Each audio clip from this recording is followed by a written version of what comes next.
Hello everyone, I'm Maria and I'm an energy manager at ETS. I work in the energy carbon savings team, analyzing data and trying to find energy saving opportunities. So today we're going to go through the energy data portal, the ways we use it, and some case studies of best practice. So just to introduce ourselves, we're ETS. We're a company that works with international clients and supporting different companies and brands with trying to reduce their energy consumption and carbon as well. So we work in various different ways. So our team is very much end-to-end energy management. So we have both building engineers that do engineering consultancy, facility operations. We have control specialists, which install control strategies to maximize energy efficiency. We also have data scientists that do all sorts of data collection, data analysis, putting that into data warehouse, setting up different models. And we have energy carbon savings team.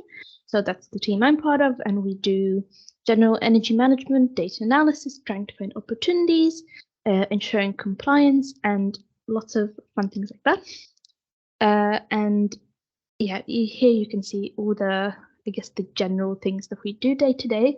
So the main things include benchmarking, analytics, cost reviews, creating dashboards, setting up alerts, and then the outcomes are various. So finding different opportunities, energy saving projects, having both money and carbon savings, creating behavioral change, ensuring compliance, producing different reports, introducing new technologies, and various other ones as well.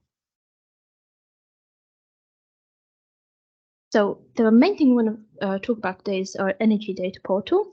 So the main things we use it for, or I guess the main pillars of the energy data portal, are data analysis, data visualization, and energy monitoring.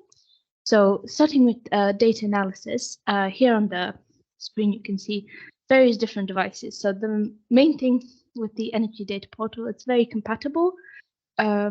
We can fully customize it to whatever is already available or what can be installed. Pretty much most of our clients have a different way of getting data into the portal. So this could be both through like billing data from energy provider portals, data coming straight from meters on site. We have virtual meters set up. So whatever is possible, we can make happen. And then putting all that data in, it's also very easy to set it up to change parameters, adjust different settings. So for example, if you want to look at energy consumption or production values, if it's a manufacturing business, or temperature data, site air quality, all of that can be inputted and viewed on the energy data portal.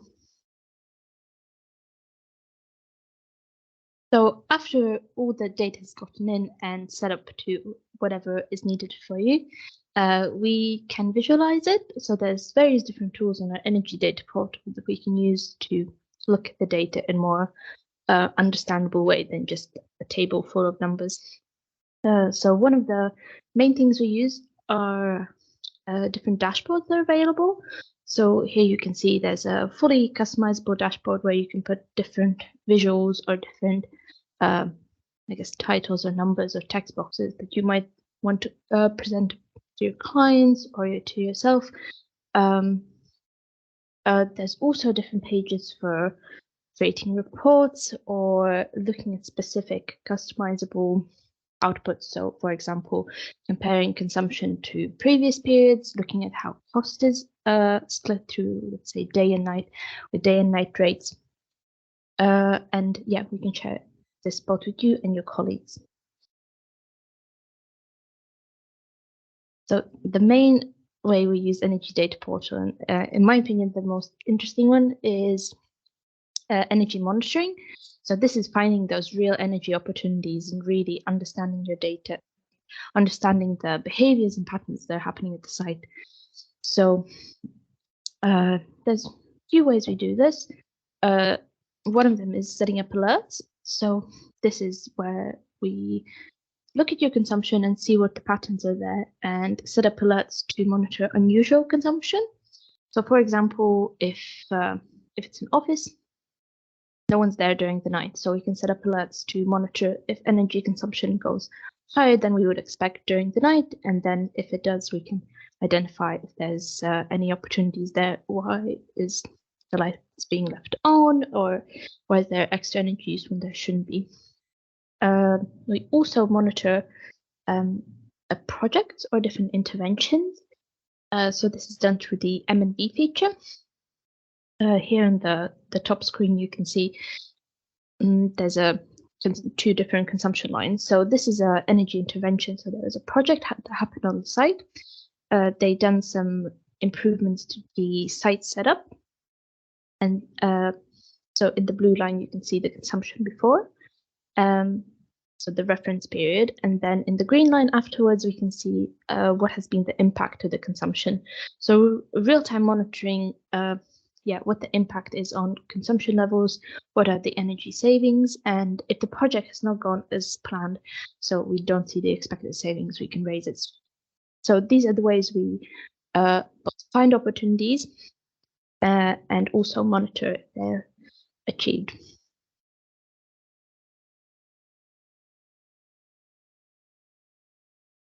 So now just going to do a few examples of some case studies of the work we carried out with the clients, so you can see how it works in real life. We're going to look at Woodies now. So they are a DIY retail company in Ireland. We've been working for quite a few years with them, and there's various different projects we carried out, so we're going to look at those now. So some of the energy challenges or opportunities that we've seen when working with these were they wanted to better understand their energy consumption. So what we've seen quite often with our clients is getting energy bills. They just see like a monthly figure of what's being consumed, but not really understanding where is that coming from, who's using energy during the day, during the night, how the weekend's looking like. So that was one of the things they wanted to do, is just get the information so they better understand what's happening at the sites. So this included improving the energy monitoring, also collecting energy data, and from all the data collected, they were also able to get the right tools, right information to be able to improve their efficiency and implement energy saving measures, and then afterwards also monitor savings. And this was also driven by the need for environmental objectives and actions, so meet the ones the company has set out for them. So some of the key works we've done with them over the years were equipment upgrades, so such as improving LED, meter installs. So like I mentioned before previously, they were not aware of how much energy they're using at a gradual scale, I guess. So we supported them with meter installs, so they have their own energy data and they can look at it and understand it better. We also set up energy monitoring alerts to be able to monitor their consumption in real time. So as consumption figures go in, as they're consuming energy, if anything unusual happens, we set up alerts and we get notified. So for example, consumption is too high during the nights, or too high during the days, too low during the days. If it just looks unusual, we'll get a notification and then we can investigate it. So this is part of the real-time monitoring that we do. And after we do the monitoring, if we see there's anything unusual, any opportunities, we also do site interventions. We talk with the site, talk with the site managers, facilities managers, and see what is causing this. Is there a reason for it? Can we improve it? Is there anything we can do? So from that, we find energy opportunities and savings. We also do energy monitoring for them. Energy reporting for them.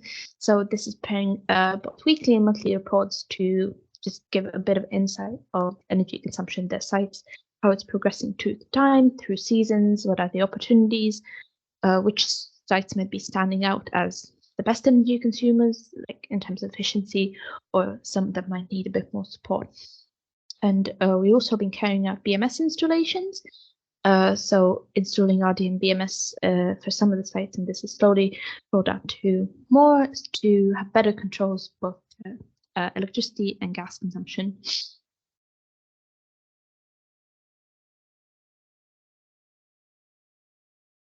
And now just one specific example for one specific site on the work we carried out through the energy platform. So what we've done here is find a specific opportunity. So energy saying opportunity, do some stuff, and then find opportunities and improve it and find savings. So going through that, firstly, there's a meter at the site. So in this case, it's a gas meter. There was an alert set up for it to monitor energy consumption during the nights. As it's a retail site, it's shut during the night, so there shouldn't be any heating used essentially. So the alerts were set up, and then they were automatically monitoring consumption during the night. And we got alerts that there was something happening during the night. So in the graph, you can see there's these little peaks during the night, quite regular. Every night it peaked between certain hours. So you reach out to the site, to the site manager, see if there's any reason for this. They ended up checking the site heating controls, and what turned out that the heating controls were set up incorrectly. So they were able to adjust the heating parameters, so the heating timers, and then after this was done, you can see that the little peaks during that don't happen anymore. So gas was consumed only when the site was open, only when it needed heating. So previously, this just wouldn't have been picked up. If you get like a monthly gas bill, you would never know. But just because we were able to automatically monitor it and have that very high frequency of data, we can see that something was happening and we were able to deal with it. And in this case, it's 100% reduction of out of hours consumption, which is great. So there's saving there both for energy, for cost, and also for carbon. So now we're going to look at Homebase. They've been client for quite a few years now, and they are a DIY retail store in UK and Ireland. So we're going to go through some of the projects and works we carried out with them through the years and the ways we use our energy data platform to work with them every day. So some of the challenges or opportunities we've seen working with Homebase through the years are improvement for building controls. So quite often with our clients, we see is they have lots of quite old legacy building controls already in place. So this could be lighting controls, heating controls. They're quite hard to use. They're not always the most straightforward, and they prevent the clients from being able to improve their efficiency, set the correct building operational hours, correct set points, and things like that. So what we've done with them through the years is change the BMS systems, improve the BMS systems, so install RDM BMS. And in general, this allows to improve energy efficiency, also better controls of site operations, so site opening hours, site energy usage during different operation hours. So for example, stocking hours, trading hours, you can adjust quite specifically what energy needs to be used. So for example, during trading hours, could the lights be brighter than during stocking hours, and different patterns like that. So better understanding of patterns and being able to control the energy used during the patterns as well. Something else we've also been doing with them is collecting energy data. So this is quite a common thing across clients as well, is availability of energy data is not always quite straightforward when it comes to energy providers. So like energy companies, gas companies that provide suppliers that provide gas and energy. It's not always very straightforward how the data is collected and then analyzed. So what we support them with is putting all that data together, putting it on our data portal, making it straightforward and available there to be analyzed and work with. Something that's been quite important the last few years is increasing energy costs. So I've been supporting Homebase with trying to achieve more energy savings, and with that also reducing energy costs is with increasing unit rates and also unpredictable unit rates. It can be very tricky when setting energy budgets. So trying to combat that with different efficiency measures, with different opportunities is something we've been doing. And yeah, just monitoring energy use in general as well. So trying to find opportunities, trying to raise these both sites, facilities managers, and then getting energy costs and carbon savings all throughout. So some of the main works we've done to combat the challenges and take the opportunities we find. So like I already said, so data collection and processing, so making that as streamlined and straightforward as possible, getting data from all different platforms, so energy portals from different countries, different providers, different for electricity, different for gas. So putting all that together in the same place on the platform, so it's all available there, just one place. Also setting up different alerts for consumption. So when energy is too high during the night, with different trading hours or stocking hours, looking at consumption patterns during the day if they're going too high. Real-time energy monitoring, so this is both through alerts, looking at the BMS systems, how the set points are coming through, if they're, let's say, leaving their doors open during the winter and things like that. We also performed energy performance audits, so this is both desktop audits, like looking directly at the data, directly at the graphs, and trying to find opportunities that way, while also visiting sites and having a closer look in real time what's happening. So looking at the equipment, having conversations with people on the site, and having, yeah, just a real look at the equipment that's there and how energy is being used. We do quite a lot of energy reporting as well. So these are weekly reports with consumption patterns, how consumption patterns are changing week on week, season to season, how they're changing against budget, against previous periods, and the specific things we're doing to combat that. So different projects going on, different opportunities. So based on everything I already said, so we have the alerts and data collection, data analysis, we find different opportunities. So if there's, let's, for example, here in the graph, we can see that their consumption increased during the night. So the baseline suddenly got higher than it should be. So we found an opportunity there, and we raised it to the site and also raised it to the facilities manager. So the facilities manager working with third-party company, so they raised someone to go to the site. Sometimes it takes a little while to go to the site and to investigate it, just because there's quite a few sites, quite a few things to do. So it took a bit longer than would be ideal, but they were able to get the consumption go down to normal levels. So you can see it has gone down. So this would be direct site intervention. So raising a potential opportunity, potential issue, and then that gets fixed on site. So like I already mentioned, we've done quite a lot of BMS installs and improving site controls. Also already mentioned about energy budgeting, but setting yearly energy budgets and then looking at different factors that might be influencing them. So changing unit rates, can those be trusted? Can we adjust them? If there's any projects going on, can we adjust the numbers there? Also tracking the savings or the progress for different energy projects. So for example, if we install a BMS system, we want to make sure that the intended outcomes are achieved, so we can monitor what the consumption is before, what the consumption is after, what are the savings, what are the outcomes, and also compliance reporting, such as SECAR and ESOS. So making sure that they're compliant with everything they need to be complied with in terms of energy. So preparing the reports, carrying out audits, and preparing everything that's needed for those. So just one more specific example for one specific site. Here we can see there was a site, there's energy data coming through that we've set up. For this specific energy meter, we set up alert to monitor out of hours consumption, so consumption during the night. So the alerts were automatically looking at the consumption, sending us signals it was too high. So here in green, you can see it was just very irregular during the night, quite high baseline. The difference between day and night consumption was not very big.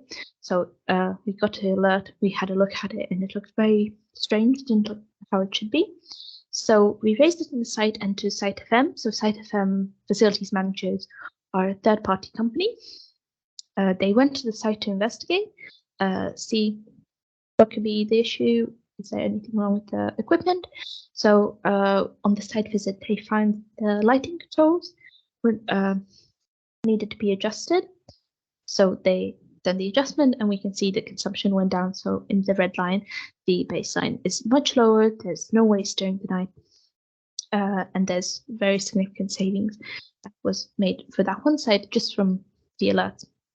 So in total, there was 37% reduction for all consumption, but we're looking just at out of hours consumption. So what we're specifically monitoring here, that's 80% reduction. So that's a very significant energy, cost, and carbon saving that we achieved.